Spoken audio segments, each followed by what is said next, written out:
A young man named Samuel was sitting in the middle of a busy city, amidst the sound of horns and hurried footsteps. He was like many others, caught in the relentless whirlwind of modern life. The demands of his job, the never-ending notifications on his phone, and the constant rush left him feeling drained and disconnected from his own self. One day, as if guided by a force beyond his understanding, Somi decided to take a break from the chaos.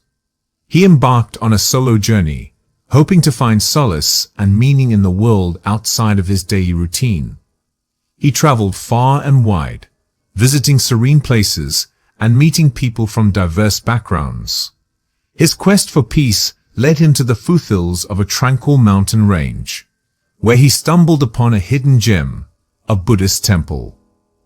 The temple seemed to emit an aura of tranquility and wisdom that was unlike anything Samuel had ever encountered.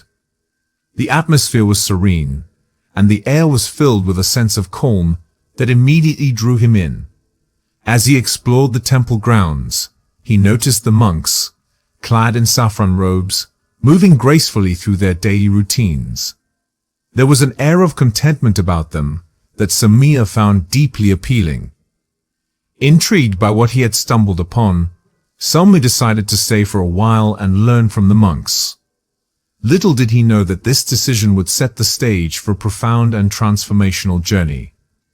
As the days turned into weeks, Samuel became a regular presence at the temple. He was welcomed by the monks, who were known for their warmth and humility.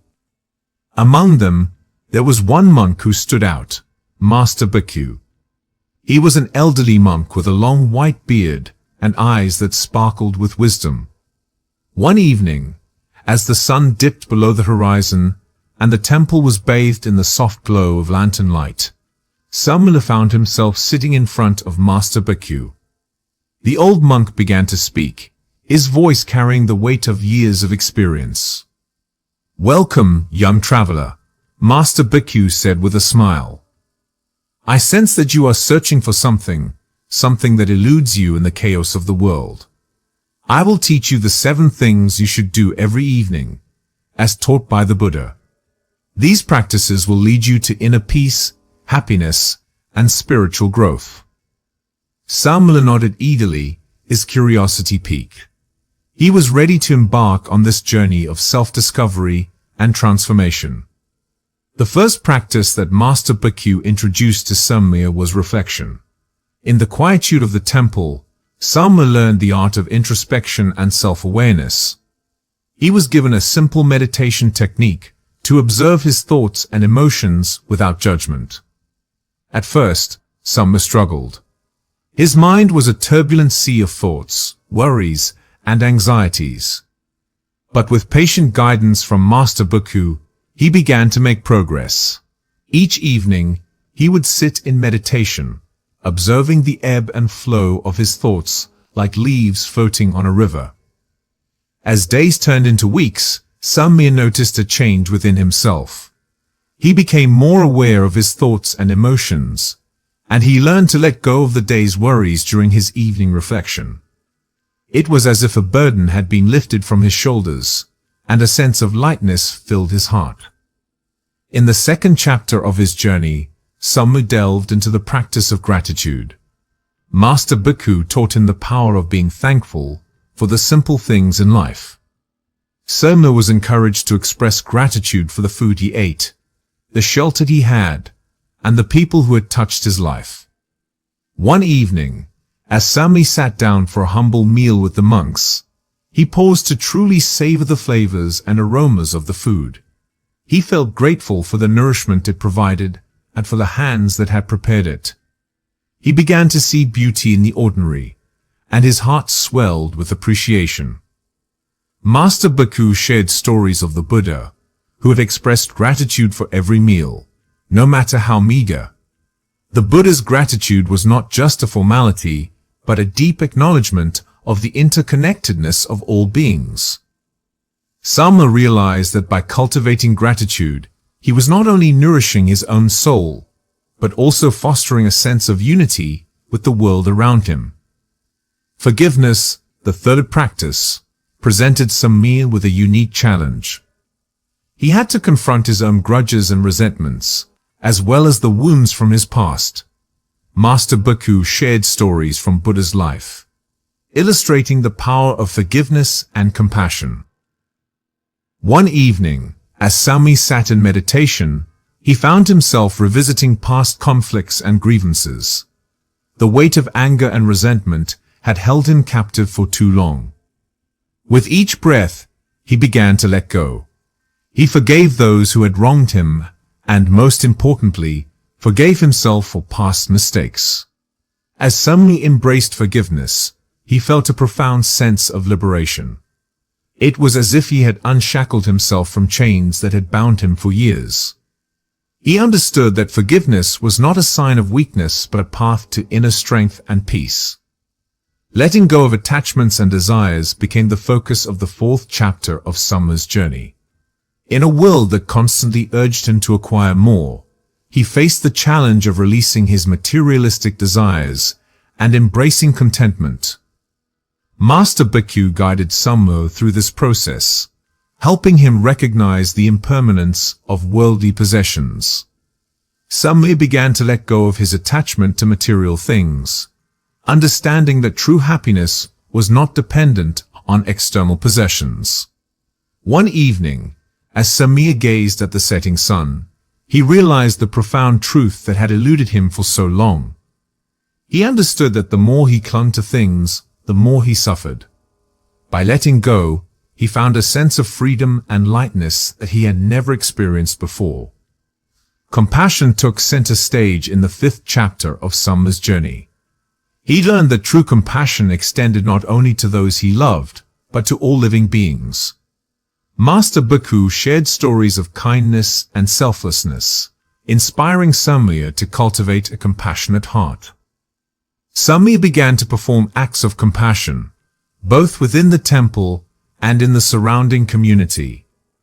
He helped the elderly monks with their daily chores, offered food to stray animals, and listened empathetically to those who sought solace in his presence.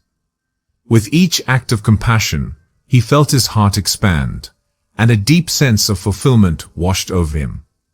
One evening, as he sat by the bedside of an ailing monk, Samir realized that compassion was not just an emotion, but a transformative force.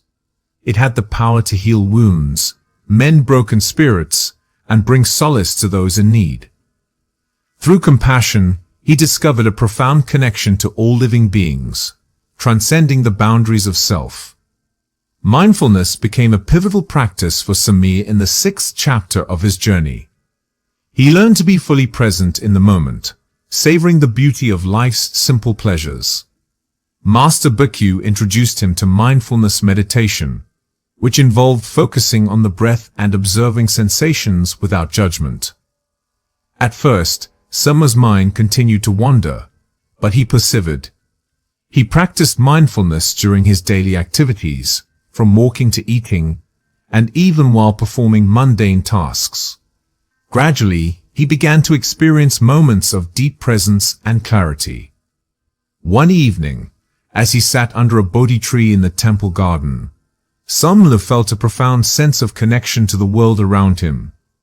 He heard the rustling of leaves, felt the cool breeze on his skin, and watched as a butterfly danced in the golden rays of the setting sun. In that moment, he understood the beauty of life's fleeting moments and the importance of being fully awake to them. In the final chapter of his journey, Samir reached the culmination of his spiritual quest, inner peace. Through consistent practice of the 7 things every evening, he had transformed himself into a calmer, wiser, and more compassionate individual. Samir's mind was no longer a turbulent sea, but a serene lake, reflecting the beauty of the world around him. He had learned to reflect, express gratitude, forgive, let go, show compassion, and be mindful. These practices had become an integral part of his daily life, guiding him toward a profound sense of inner peace. One evening, as he sat in meditation, Samir felt a deep stillness within. It was as if the ripples of his mind had settled, revealing the tranquil depths beneath. He realized that true happiness was not an elusive goal, but a state of being that could be found within oneself. With his heart filled with gratitude, Samye bid farewell to the temple and the monks who had become his spiritual guides. He returned to the bustling city, but he was no longer the restless and stressed individual he once was. He had undergone a profound transformation, and his newfound wisdom and inner peace radiated from him. Samye shared his journey with his friends and family, inspiring them to embrace the 7 evening practices. He taught them the importance of reflection, gratitude, forgiveness, letting go, compassion, and mindfulness. He showed them that these practices were not confined to any specific religion, but were universal principles that could lead to a more meaningful and fulfilling life. As time passed, Samye's influence spread far and wide, touching the lives of countless individuals who, like him, sought solace and meaning in the chaos of the modern world. His story became a testament to the transformative power of the 7 things one should do every evening. Practices that could lead anyone, regardless of their background, to the path of inner peace and happiness. And so the story of Samye's journey continued to inspire, reminding us all that in the midst of life's challenges, we can find our own temple of peace within.